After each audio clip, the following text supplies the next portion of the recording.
Hello guys and welcome to another video. I'm back. I've spent a lot of time away from YouTube. I've been working hard on this series basically.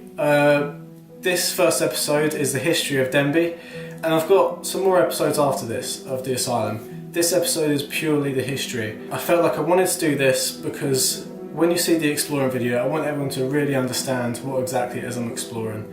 That was really important to me, so that's why this video is here. But yeah, this video is not only a history on Denbigh, it's a history on psychiatric care across the UK.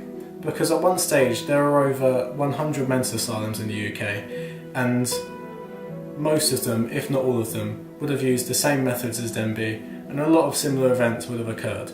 So yeah, a lot of the things I talk about are not specific to Denbigh, and I even talk about some stories that happened, you know, even across in America. All the stories have an effect on Denbigh. So, before we get into the video, I do want to quickly basically just warn you guys about some graphic content that's in the video.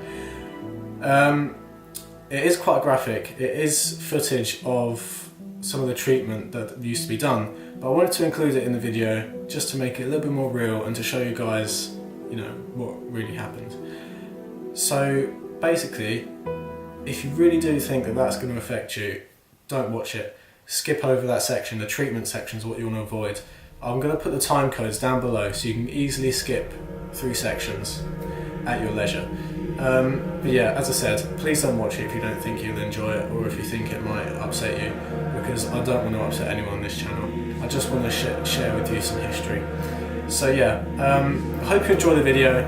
Let's get on with it.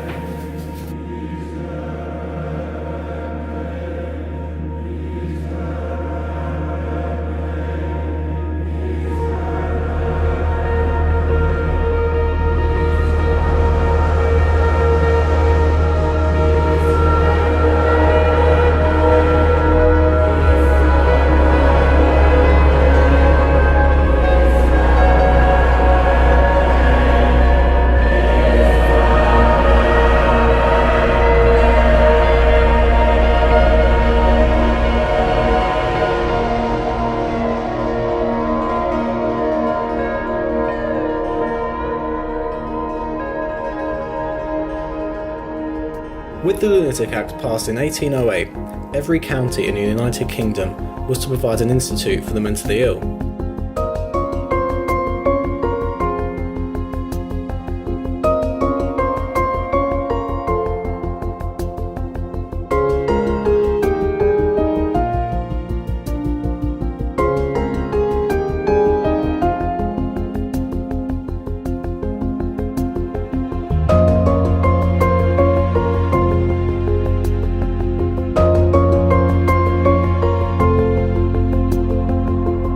By 1840, North Wales was still without such an institution because the poor rural communities could not afford to erect one.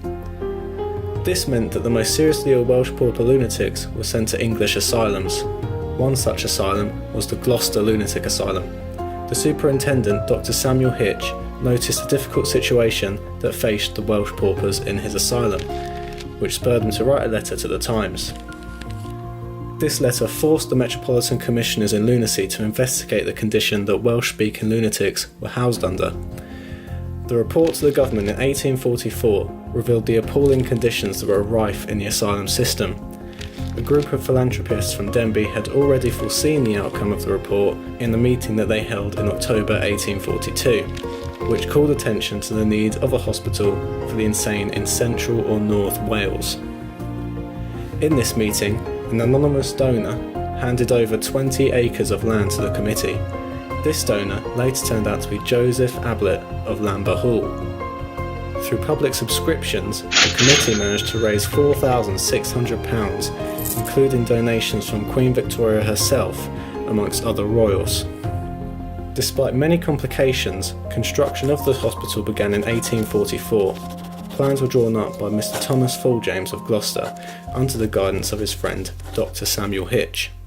The hospital was constructed from limestone bricks produced by a quarry near Denbigh and was regarded as the finest structure of its type. The building work was completed 4 years later and opened on the 14th of November 1848. It was able to house up to 200 patients. The clock tower was donated by Mrs. Ablett in memory of her husband, who donated the land for the asylum.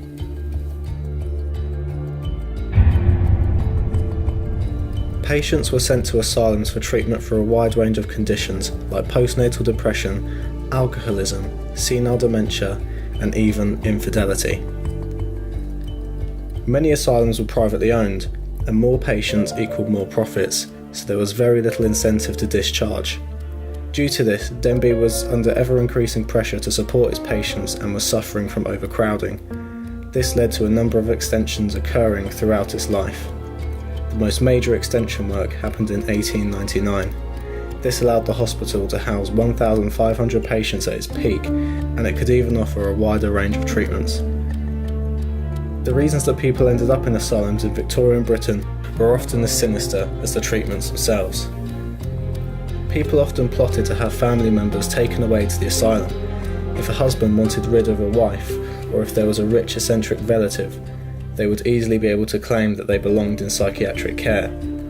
Infidelity was evidence of moral insanity and could see a woman end up in an asylum. To make things worse, it took only 2 doctors' signatures to get someone admitted to an asylum. The most shocking part of the asylum's history is the treatment that came after the Victorian era. Prefrontal lobotomies were introduced in 1942. This procedure involved the frontal lobes of the brain being cut away from the rest of the brain. Initially, these were done by drilling 6 small holes in the top of the patient's skull, but not long after they were introduced, an American doctor called Walter Freeman, often referred to as the father of lobotomy, developed a more efficient way to carry out the procedure. The new method was to insert an instrument into the brain via the patient's eye socket. The instrument would then be hammered into the skull and wiggled back and forth in order to sever the frontal lobe. These were referred to as ice pick lobotomies. They had become 10-minute procedures, and Freeman was able to complete 20 lobotomies a day without the use of a surgeon. By 1949, 5,000 lobotomies were being performed annually.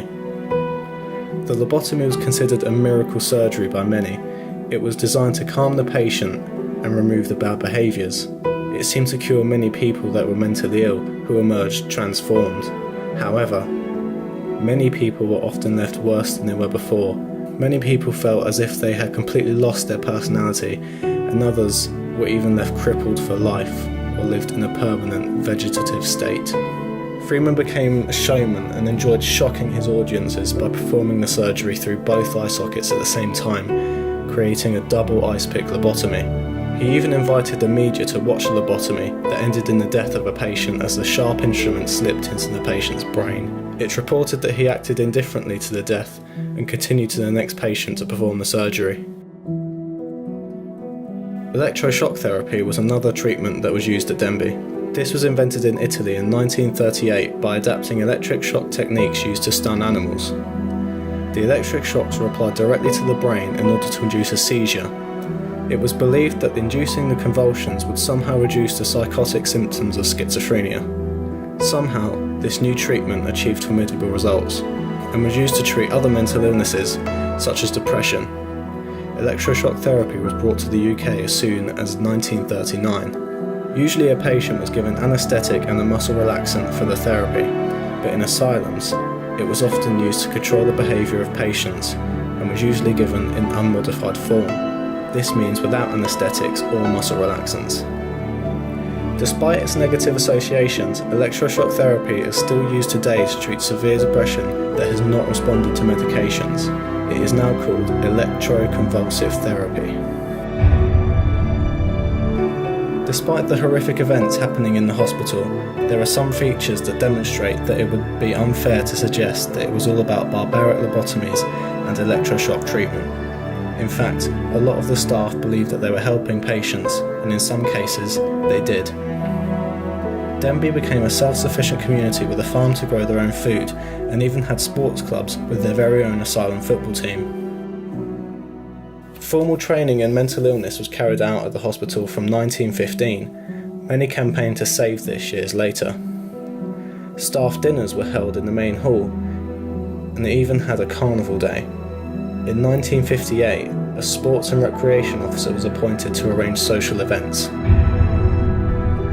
The end of an era in many ways, but I don't think it's a sad end of an era because it's the beginning of a new evolution towards better care for the mentally ill. But it brings together, doesn't it, the end of 150 years of service.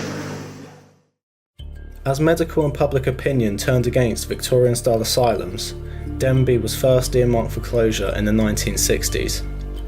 It wasn't until 1995 that the hospital finally closed its doors. It has remained empty ever since, causing the buildings to degrade to a very poor state, even though they are Grade 2 listed. In 2004, Prince Charles visited the site and placed all the buildings under the protection of the Phoenix Trust to ensure that the building was safe. The future of the site was still unclear.